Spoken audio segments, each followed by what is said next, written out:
Okay, so now that we have our sounds imported, we can go to our movement input right here. And we actually need a little bit more space here. So let's just expand this comment. And now we have this pin started. So when we start walking around or just moving around, what we want to happen. First of all, we will have to add a slight delay of 0.001, for example, because sometimes this just does not work properly. We need to add a slight delay just to make this code work. And here, after this delay, what we can do is to add one more thing to our sprinting system. So let's just quickly add a branch, and we will check if our input action sprint,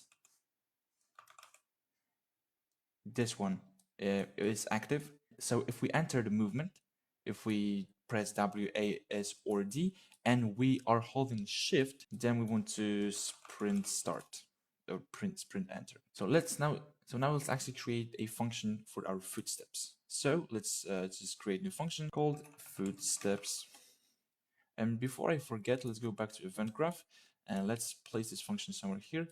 Connect this after sprint enter. We also need to connect this false. So if we're not sprinting, we still want to hear our footsteps. So let's create a reroute node, connect this here, and add two more to make this graph look clean. Okay, so what will actually happen in this footsteps function? This footsteps logic will work this way. We will do some basic checking if we're not falling and stuff like that. And then we will do a line trace from our character to the floor. And where this line trace hits, then it will check what material did it hit, and it will play a sound depending on the material type. So let's actually code that. We will start by doing some checks. Because first of all, we need to get character movement, and we need to make sure that is falling is not boolean. But that's not everything. We need to use end node because we also want to make sure that our velocity vector length of velocity is our current speed, and we need to make sure that this is greater than 10, because if we are going slower than 10 centimeters per second, we don't want to play any footstep sound effects because we're basically in place. So let's just connect this here and connect this to the branch. Now let's just move them here. So now that we can play our sound effects, let's do the line trace. So we can use line trace for objects, and here again we will make array and world static. We're looking for world static objects. So the start of our line trace will be just our capsule component. So we can grab our capsule component, and we can get world direction. Get world location. That's what we need. And we can plug this into start. And from this world location, we can just subtract some value like 100 and plug this into our end. And now we can actually test this function before playing any sounds. So if we change this to for duration, compile, save, and now when I start walking, you can see that there is a line trace that hits the ground exactly below our character, and this will check what material are we standing on, and it will play corresponding sound effect. So how can we do that? How can we play different sound effects depending on the material that we're standing on? This is pretty simple. First of all, we want to grab from here and make another branch to make sure that we actually hit something. And from this out hit, we can break this. And now here we have a bunch of different informations about our hit result. And there is something called physical material. So basically to every material in Unreal Engine, we can assign a physical material. And then depending on the physical material, we will play different sound effects. So from this physical material, we can get surface type. And if we will do select from here, we will be able to choose from different physical materials. But we don't have any physical materials, so we need to change it. And in order to do that, we need to go to edit and project settings.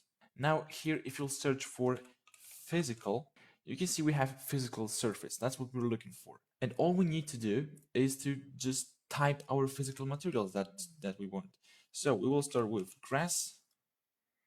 We will also add gravel as well as wood. And we only need these three materials. If you want to, you can add more and more. As you can see, this list is pretty long. We can add a bunch of different surfaces, but in our game, we will just use these three. So let's just close project settings. And now if we go back to BP player, right click and refresh nodes, you can see that we actually have grass, gravel, and wood inputs. That is exactly what we want. So now from this true, when we hit the floor with our line trace, we can just type play sound at location. Okay. And just plug this return value to the sound. And you can see this select node now has been changed to sound selection. So here we can select any sound that we want and it will play depending on the material that this line trace hit. But I don't want to select a specific sound effect because you can see if you search for grass, we have 5 different sound effects. And I want to select a random one. So how can we randomly select one of the 5 sound effects for grass and gravel and wood? We will do that by using sound cues. So we can go into our content drawer, into grass folder, and here we have these 5 different sound effects. If you right click on them, and here we can click create single cue, and we can name this cue underscore grass. So cue basically is like a blueprint where we can configure our audio. And if we open it up, you can see that this cue actually did the entire work by itself. Here we have 5 different inputs, and these 5 different inputs are these 5 different sound effects that we've selected. And here it created a node called random, and this node will just randomly pick one of these 5 sound effects and it will give it to output, and this will play one of these 5 sound effects. If you want to test this, you can just click play cue, and you can see and also you can hear and also see that different sound effects are chosen every single time. And that's exactly what we want. So let's just close this cue grass and let's do the same thing for the gravel and wood. Here we have 5 different gravel sounds, so right click and create single cue. Name this cue underscore gravel. If we open it, it looks pretty much the same, but with different sound effects. And the last one is wood, so select all of them, right click, create single cue, cue underscore wood. And we don't even need to open it out, we know it works.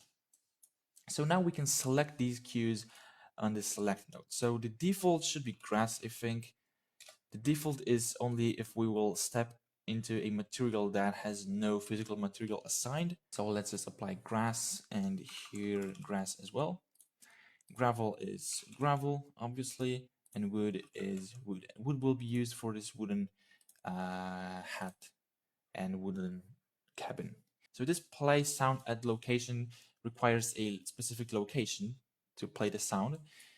So we can just plug this into our impact point. So wherever these this line trace hit, the sound effect will play at the location of the line trace hit. But if we expand this play sound at location node, you can see we can change so many different things. I just want to show you volume multiplier because, for example, if we sprint, we want to play our footsteps a little bit louder than we, for example, crouch.